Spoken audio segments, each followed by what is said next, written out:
예, 여러분 안녕하십니까. 자유주의 혁명전선의 조남현입니다. 여러분 이번 선거 결과를 보고 어떤 생각을 하셨습니까? 저는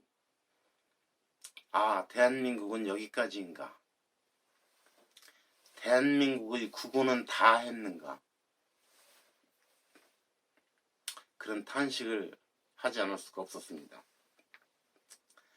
이번 선거 결과를 놓고 이른바 식자라고 하는 사람들 내지는 우리 사회에 이름께나 있다고 하는 사람들이 참 고담준론이랄까요? 국민의 뜻을 준엄하게 받아들여야 한다. 이렇게 얘기를 해요.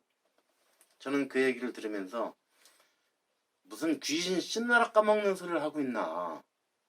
지금 대한민국 운명이 경각에 달려 있는데 국민 뜻을 준엄하게 받아들이라고? 그래서 어쩌라고? 100년 친일 청산에 매진하고 70년 적폐 청산에 매진해서 정의로운 나라로 만들기 위해서 다 노력해야 한다고? 그런 뜻인가요? 저는 역으로 국민에게 준엄하게 경고합니다. 재앙이 오고 있다고. 문재인 대통령이 말한 의미는 다르지만 한 번도 경험해보지 못한 나라로 가고 있다고. 이건 정말 엄중하게 생각해야 합니다. 코로나 바이러스가 진정되고 나면 가장 중요한 과제는 어떻게 경제를 되살릴 것이냐입니다. 여러분, 경제는요, 국정의 전부라고 해도 과언이 아닙니다. 왜냐? 먹고 사는 문제니까. 국민이 먹고 사는 문제니까. 경제회복이 가장 절실한 과제입니다. 그런데 그게 잘 안 될 것 같다. 왜? 문재인 정부의 정책 기조가 안 바뀔 것이기 때문에. 그렇지 않습니까? 국민이 압도적인 지지를 해줬는데요. 그러니 정책 기조가 바뀌겠습니까? 이번 선거가 원래는 문재인 정권 3년의 실정을 심판해야 함에도 불구하고 역으로 국민은 야당을 심판해버렸어요. 참 어이가 없습니다. 이건 단순히 진영의 문제가 아닙니다. 우리나라의 운명의 문제입니다. 대한민국을 어디로 끌고 갈 것인가? 그런 면에서 걱정이 크다는 겁니다.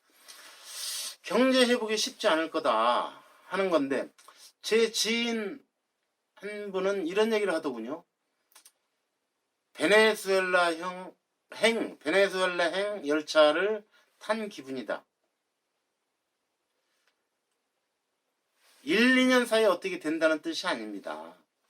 이런 기조로 계속 가게 되면 결국은 베네수엘라나 아르헨티나나 그리스 꼴이 나지 않겠느냐, 그런 우려이지요. 또 한 분은, 지인 한 분은 그렇게 말씀을 하시더군요. 70대인데요 이분은.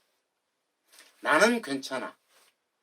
살 만큼 살았고 우리가 뭔 걱정이야. 문제는 우리 자식, 우리 손자 손녀, 얘네들이 걱정이지.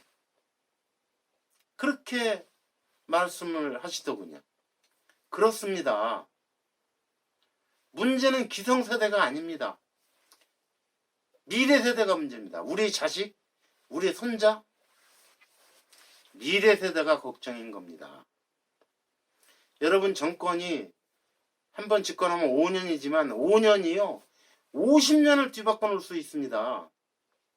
문재인 정권 지금 3년이 벌써 한국 경제에 미친 폐해라고 하면 엄청납니다. 몇 년이 갈지 몰라요. 근데 정책 기조를 안 바꾼다는 거죠. 그러면 제가 가장 걱정하는 게 하나 있습니다. 우리나라의 많은 민간 기업들이 국영기업으로 전락하지 않을까, 그런 우려입니다. 국영기업이면 어때? 이거 아닙니다. 국영기업은요, 글로벌 시장에서 경쟁할 수 없습니다. 민영기업에 비해서 경쟁력이 현저하게 떨어지기 때문입니다. 왜냐? 국영기업은요, 주인이 없어요. 온 국민이 주인이에요. 주인이 없으면 이게 제대로 되겠습니까? 여러분, 어떤 상점이 있습니다. 이 상점이 있는데 주인이 장사를 할 때는 매상이 제법 오릅니다. 그런데 주인이 점원을 고용해서 점원한테 가게를 맡기면 그렇게 매상이 높게 오르지 않습니다. 이 점원은, 이것을 이제 경제학에서 대리인 효과라고 하는데요. 대리인한테 맡겨놓으면 주인보다 실적을 못 내는 거예요. 여러분, 사회주의에서 옛날 집단 농장이 왜 망한 줄 아십니까? 집단 농장은 모두의 것이에요. 모두의 것이라는 것은 그 누구의 것도 아니라는 뜻입니다. 주인이 없다는 뜻입니다. 그러니 열심히 할 리가 없죠. 만일에 집단 농장이 하나 있고 자기 집 뒷곁에 조그만 밭이 하나 있다고 합시다. 양쪽에 똑같은 농작물을 심었어요. 수확이 어디서 많이 날까요? 단위 면적당. 당연히 집단 농장보다 내 집 뒷뜰에 있는 조그만 밭에서 나는 농작물 수확량이 많습니다. 왜냐? 이건 내 거니까. 저건 내 게 아니야. 공동소유야. 공동소유면 누구의 것도 아닌 것이 되는 겁니다. 이렇듯 국영기업은 민영기업과의 경쟁력에서 비교가 안 됩니다. 그런데 우리나라의 많은 민간 기업들이 국영화될 우려가 크다 하는 거죠. 왜냐? 자, 이제 경제 위기가 계속되면 기업들이 부도 위기에 몰리게 되죠. 그러면 어떻게 하죠? 예, 공적 자금이 투입됩니다. 과거에도 그랬어요. 근데 과거에 공적 자금이 투입된 것은 그다지 큰 문제는 아니었어요. 몇몇 곳 빼놓고는. 왜? 모든 기업에 공적 자금을 투입한 게 아니니까요. 일시적으로 어려운 기업들이 회생할 수 있도록 도와주는 게 공적 자금인데, 그래서 나중에는 그걸 회수해야죠. 그런데 다수의 기업이 공적 자금을 투입해야만 유지가 된다면, 글쎄요, 그 기업들이 다시 정상화돼서 투입된 공적 자금이 회수가 될까요? 저는 어렵다고 봅니다. 대표적인 예가 있죠. 공적 자금으로 지금까지 유지해온 기업이 있죠. 대우조선해양입니다. 공적 자금이 투입되지 않았으면 대우조선해양은 진작에 망했어요. 진작 망했습니다. 근데 망할 기업을 공적 자금을 투입해서, 이제 국가가 이제 돈을 대주는 거죠. 투입해서 유지시켜 놓으니까 어떤 부작용이 생기느냐? 첫째는 다른 배를 만드는 기업들, 현대중공업이나 삼성조선이나 이런 기업들이 경쟁을 하게 되는데, 같은 우리 국내 기업이지만 글로벌 시장에서 경쟁을 하게 되는데, 예를 들면 단가 후려치기를 왜? 일감을 따기 위해서는 저가 공세를 피는 거 아닙니까? 그러니까 울며계자먹기로 옆에서도 같이 저가로 수주를 할 수밖에 없는 거예요. 그래서 똑같이 어려워지는 겁니다. 그렇기 때문에 망할 기업은 망하게 놔둬야 되는 겁니다. 시장 경제에서. 그런데 정부 입장에서는 대량 해고 사태가 벌어질 거니까 공적 자금을 투입해서 유지하게 만듭니다. 그러는 과정에서 또 어떤 부작용이 생기느냐? 아까도 말씀드렸다시피 국영기업은, 대우조선은 사실상 국영기업입니다. 왜? 산업은행에서 그 융자해준 돈들 다 갚을 수가 없으니까 뭘로 전환해요? 주식 지분으로 전환합니다. 해줍니다. 그렇게 해서 이제 돈을 빌려준 게 아니라 투자한 꼴이 되죠. 그렇게 해서 회생했습니까? 돈을 빌려줬다면 돈 빌려준 거를 이자를 받아야 되고, 투자를 했으면 투자 수익을 내야 되는데 두 가지 다 아니죠. 그런 식으로 그것도 그나마 몇몇 기업이라면 모르겠습니다만 많은 기업들이 공적 자금을 투입하게 되면, 그래서 국영화가 되게 되면, 자, 이런 기업들은 글로벌 시장에서 경쟁을 해야 되는데 경쟁력은 떨어져요. 그 다음에 대우조선 해양에서 벌어진 일처럼, 대우조선 해양에서 옛날에 그 엄청난 규모의 분식회계가 있었죠. 그 월급쟁이 사장이 이제 말하자면 정부의 낙하산을 타고 내려간 사장이죠. 그 사장은 장기적인 비전과 플랜을 고민할 이유가 없습니다. 단기 성과에만 급급하면 돼요. 왜? 내 임기 중에 나 사장 역할 잘했어, 이것만 보여주면 돼요.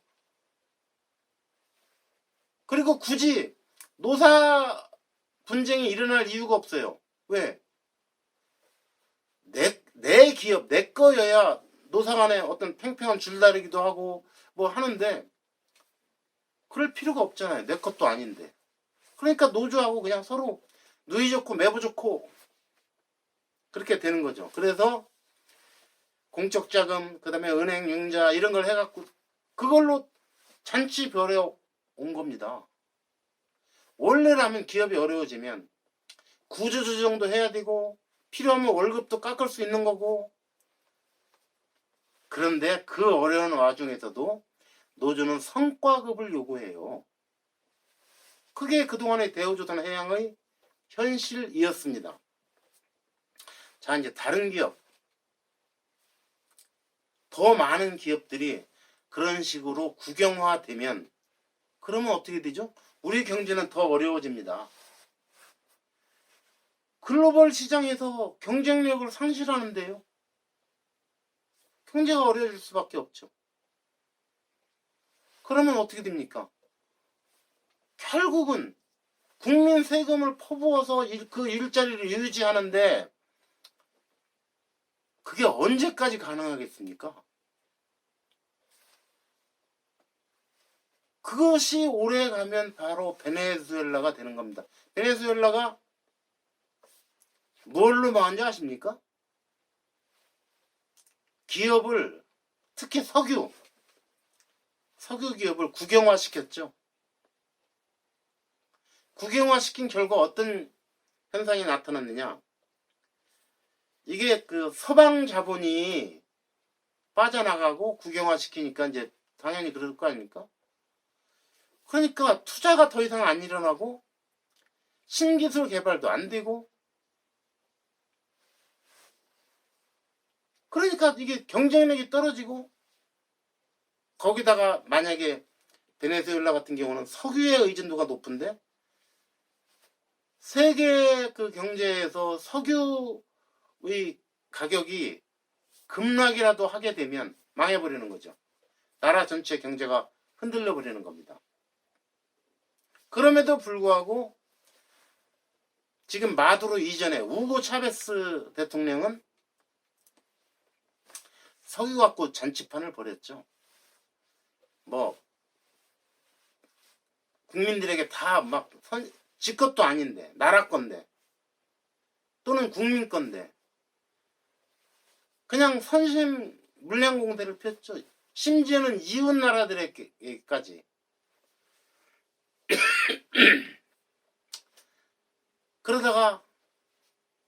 소크라테스가 죽고 이제 마두로 나라 경제가 엉망이 됐죠. 엉망이 됐습니다. 수백만 명이 자국을 탈출했어요. 지금 일부 또 다른 데서 코로나 사태 때문에 일자리가 없어서 다시 돌아온다는 얘기도 있긴 합니다만, 아무튼 자국민이 수백만 명이 자국을 탈출할 정도면 그 나라가 어떻겠습니까? 자, 장기적으로 한국이 그렇게 갈 우려가 있다는 겁니다. 이게 가장 큰 걱정입니다. 그래서 저는 대중을 우중이라고 생각합니다. 어리석은 집단. 저는 과거 그 학생 시절에도 뭐 저는 민중론에 대해서 동의하지 않았어요. 민중이라는 게 구체적으로 뭘까요? 뭐 각성한 깨어있는 뭐 대중 이런 얘기겠죠. 그러면서도 그러니까 이게 피지배 계급이면서도 깨어있는. 그래서 좌파 사람들은 역사의 주체를 민중으로 보는 그런 얘기를 많이 합니다. 저는 그렇게 보지 않습니다.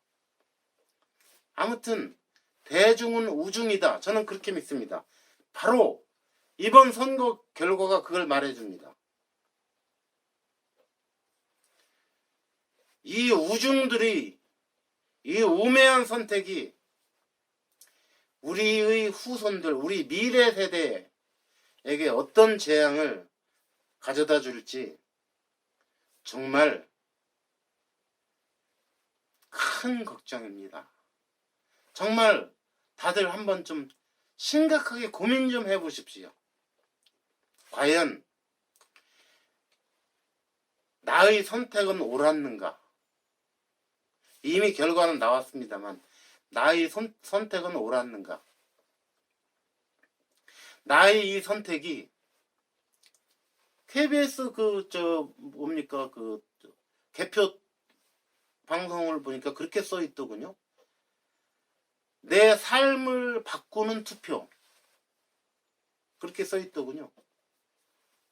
자, 나의 선택이 앞으로 나의 삶은 물론이고 내 후손들의 삶을 어떻게 바꿀지 한번 정말 깊이 한번 생각해 보시기 바랍니다. 예, 오늘 여기까지 하겠습니다. 감사합니다.